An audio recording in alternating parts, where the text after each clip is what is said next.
Hey everyone, James here, and today I am bringing not an Italian genre film review, but I suspect this is something that will be very appealing to just about everyone that does follow Italian genre films and follows this channel, but a Spanish Giallo, very much in the Italian mode. In fact, I think this is the Spanish Giallo that I've seen that is absolutely the most in the Italian mode, so much so that it is actually set in Milan. And that is Dragonfly for Each Corpse, 1975. Quick synopsis here. A killer is cleaning up the streets of Milan by murdering those he considered as deviant. An ornamental dragonfly, soaked in the blood of the victim, is left on each body. So absolutely sounds like a Giallo down to the title. A dragonfly for each corpse, kind of on the long end. You got some animals there. And it actually does sort of fit the synopsis and the plot that goes on in this film. So before I get too far in this, I really do want to shout out the place where I did hear about this film.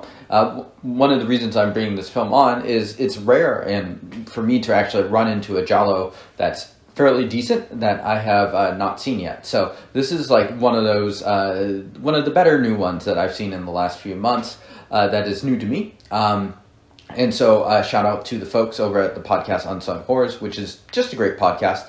It's run by Lance and Erica, who are really reviewing a lot of, I think their criteria is horror films that have under 1,000 views on Letterboxd. So it's really good podcast, I think, for a lot of people that probably even follow this channel that are really looking for the deep dives and like kind of the deep cuts and stuff like that. Deep cuts rather than deep dives, I think, would probably be more accurate. So I found a lot of great films. It's fun to watch the films and then listen to the podcast afterwards. So I would highly recommend, if you do end up watching this film, to absolutely listen to that podcast. They actually have Troy Holworth on, who probably a lot of people are already familiar with, but he has literally written books on Giallo. So and he's just a good authority on it. So even though this is not technically Italian, this very much has collects much of the appeal of people that are into Italian genre films, and Giallo specifically would be. So this film came out in 1975 is when it was released, but it was shot in 1973, so that's very much boom times for the Giallo genre. 1975 would be a little bit towards the later end, and in fact one thing that Horror did cover in that podcast is that he did say that this film in Italy actually was marketed as a poliziotteschi, which is interesting because while I think this film is pretty squarely Giallo, it does have some interesting elements that do kind of borderline on police stuff. It's a lot more police focused than kind of your average Giallo film, which tend to kind of follow the Argento mode of having more of an amateur detective and things like that, and generating a lot of engagement from that sort of interesting dynamic there. But I think a lot of that just has to do when this film came out. 1975 in Italy would be a lot more of kind of poliziotteschi cycle would be in more full swing rather than Giallo, which was, Deep Red was released. There's still some Giallos being released, but it was not quite the wave after wave that it was in the early 70s. So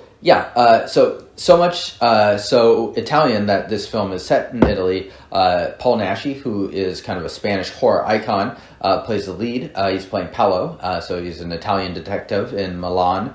And he's basically trying to solve these murders. And I think this is one of those films that I don't know if there's one or two things that are like, oh my god, that was absolutely amazing. Those scenes are like clearly 8 out of 10, 9 out of 10. Rather, this film just has a lot of like solid stuff going on that I do think if you are a fan of Giallo films and the genre, I think you will enjoy it. It's relatively straightforward. It has a lot of the similar tropes and stuff. It has a decent kill count. For me personally, I am more of a fan of the Giallos that come after Bird with the Crystal Plumage, even though it sounds a little cheap to say, but just having that sort of recurring format of bodies adding up and stuff like that does help to kind of keep that engagement going, and the pacing of it kind of keeps it up a little bit more. So for me personally, I am slightly a little bit more I do find the post-bird giallos to be a little more appealing than the pre-bird ones, although I do like my fair share of pre-bird ones as well.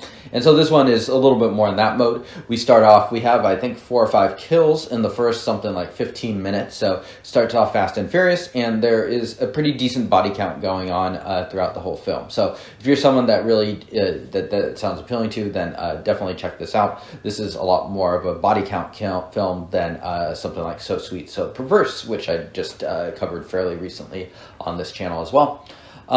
This film was directed by León Klimovsky, who is actually an Argentinian director that came over and I believe had mostly successful career here in Spain. He has directed a Italian giallo, I think it's Italian, Trauma in 1978. I have not seen that film. I didn't hear great things about it, so maybe that's one I should still check out at some point. That one's a late cycle one, so this one comes earlier. It's a little bit more kind of in the heyday of giallo, and so yeah, it just mixes a lot of different elements. And while I would not say that this film is a Eurocrime or polizioteschi film, it does have those elements too in it, namely the police point of view. So if that sounds appealing to you, I definitely recommend it. I think the other thing that really does stand out and makes this giallo well worth watching is the cast. Paul Naschy is a good lead.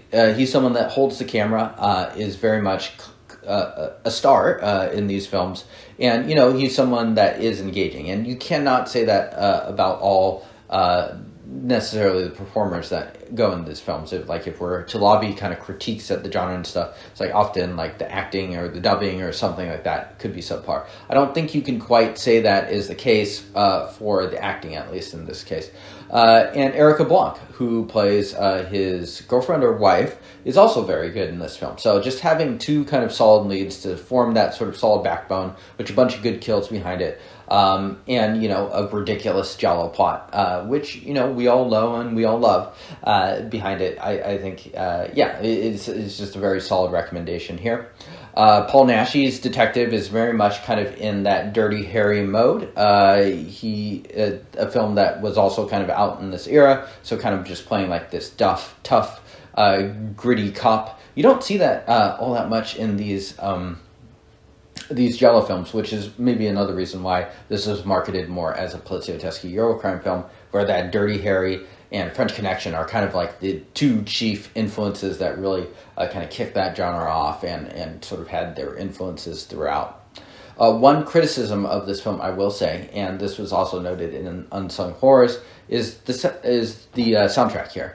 It's just not used very well. And the other thing, if you're listening to this film, I'm sure you have seen a lot of the big hits, stuff like Bay of Blood and Black Lace. It reuses some of those cues, and if you are quite familiar with them, and these are very catchy tunes in the first place, then it can be definitely a little off-putting, and they don't use it nearly as well as those films do too. So that's definitely a little unfortunate, because the soundtracks often are big highlights for a lot of these films, and I would unfortunately say that's not quite the case here.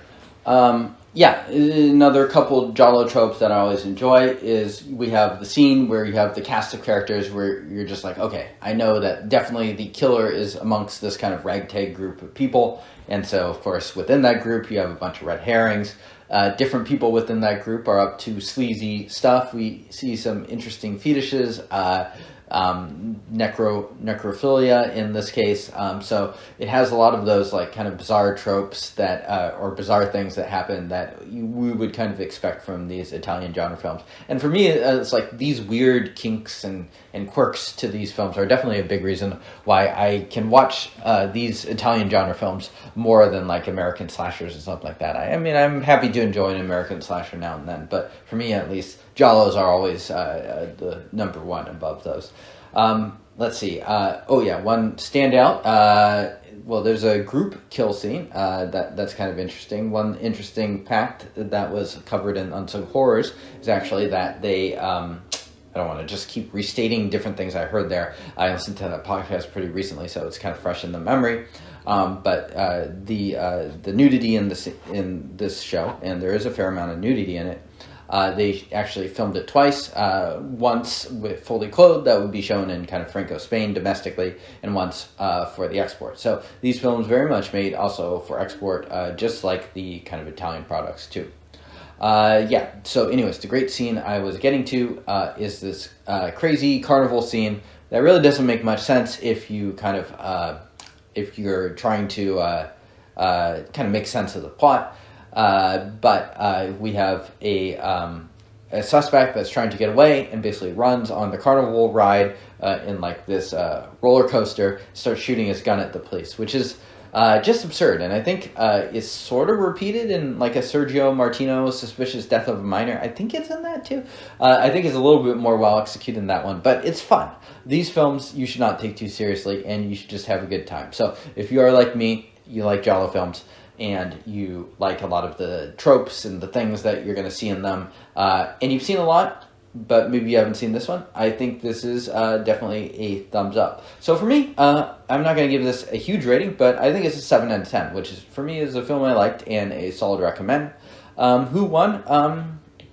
I guess you got to give it to Paul Naschy, who it sounds like was a big creative force behind this film. I didn't mention, but he starred, of course, he's the kind of the lead Dirty Harry like detective, but he also wrote this film too, and he was very creatively involved in a lot of his projects. So I would say that Paul Naschy won this film.